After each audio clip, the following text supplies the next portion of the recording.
എന്താ രാമേന്ദ്ര പ്രശ്നം? പ്രശ്നം പറഞ്ഞാൽ ഭയങ്കര തമാശയാ. മുഖ്യമന്ത്രിയുടെ പ്രസംഗം തടസ്സപ്പെടുത്തി വീണ്ടും മൈക്ക്. ഇത് തീർന്നില്ലേ?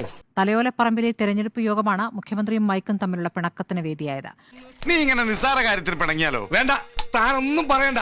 തന്റെ കൂടെ ഇനി പണിക്കൂല. മുഖ്യമന്ത്രി പ്രസംഗത്തിനിടെ 2 തവണയാണ് മൈക്കും പവറും ആംപ്ലിഫയറും പണിമുടക്കിയത്. കുറെ നാളായി ഇത് തുടങ്ങിയിട്ട് ഇന്നെനിക്ക് രണ്ടിലൊന്നറിയണം. സാരില്ലടാ, നീ എവിടെ പരിപാടി അവതരിപ്പിച്ചാലും ഇത് തന്നെയാണല്ലോ നിന്റെ വിധി. ആകെ പ്രശ്നങ്ങളാണല്ലോ എന്നായിരുന്നു മുഖ്യമന്ത്രിയുടെ പ്രതികരണം. തളരരുത് രാമൻകുട്ടി, തളരരുത്. കലാകാരനല്ലാത്തവരെ സമൂഹം അംഗീകരിക്കില്ല. നീ സമാധാനിക്കും. മുഖ്യമന്ത്രിയെ വേദിയിലേക്ക് ക്ഷണിച്ചു.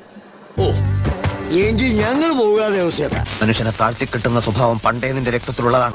നമ്മുടെ നീ ഒന്നും പണയണ്ട. എടാ, ഈ കാരണം പറഞ്ഞ് നമ്മൾ തമ്മിൽ ഉടക്കുമെന്നും കാക്കാത്ത എന്നോട് പറഞ്ഞു.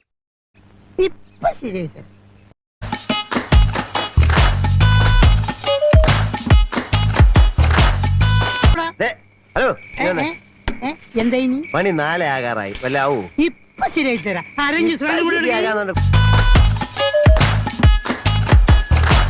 പെട്ടെന്ന് തീർത്താൽ ഉടനെ അടുത്ത പണി തരാം. 5 മിനിറ്റിനുള്ളിൽ പ്രശ്നം പരിഹരിച്ച് മുഖ്യമന്ത്രി പ്രസംഗം തുടങ്ങി.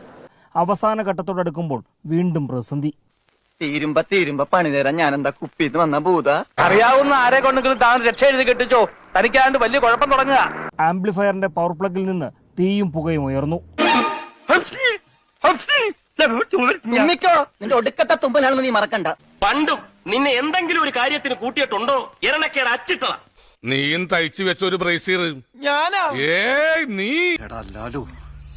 നീ ഓർത്തു വെച്ചോ, എന്നെങ്കിലും ഈ കുഞ്ഞിരാമൻ ഇതിനൊക്കെ പകരം ചോദിച്ചിരിക്കും. ഇത്രയും വലിയ ഗതികെട്ടവൻ ഈ ലോകത്ത് വേറെ ആരെങ്കിലും ഉണ്ടാവും എന്റെ കർത്താവേ. ഒന്നുകിൽ ഇവിടത്തെ തമ്പുരാക്കന്മാരുടെ കൈകൊണ്ട് എന്റെ ജീവിതം കട്ടപ്പോഹ, അല്ലെങ്കിൽ മദ്രാസിലെ പോലീസ് ലോകപ്പിൽ സുഖമായ മരണം. മരണം എന്റെ മുമ്പിൽ ഡബിൾ റോളിൽ നിൽക്കുക. അതിൽ ഏതാണെന്ന് വെച്ചാ ഒന്ന് സെലക്ട് ചെയ്താൽ മാത്രം മതി. തൊട്ടടുത്തുണ്ടായിരുന്ന ജോസ് കെ മാണിയോട് ആകെ പ്രശ്നങ്ങളാണല്ലോ എന്നായിരുന്നു മുഖ്യമന്ത്രിയുടെ കമന്റ്.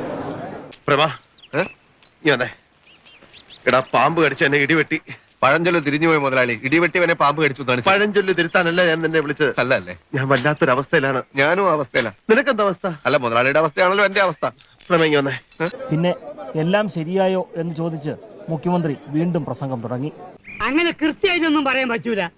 നിങ്ങൾക്ക് നമ്മൾ വിശ്വാസം ഇല്ലെങ്കിലേ നമ്മൾ ഇതുവരെ പണിയെടുത്തന്നെ 2000 റുപ്യം കൂടി തന്നേക്ക്. നമ്മളെ കൂടി വിട്ടേക്ക്. 2000 രൂപ? എന്ത് പിണ്ണാക്കല 2000 രൂപ? പിണ്ണാക്കലല്ല, ഇതെല്ലാം അയച്ചിട്ടില്ലേ? ആര് വാങ്ങി കഴിക്കാൻ?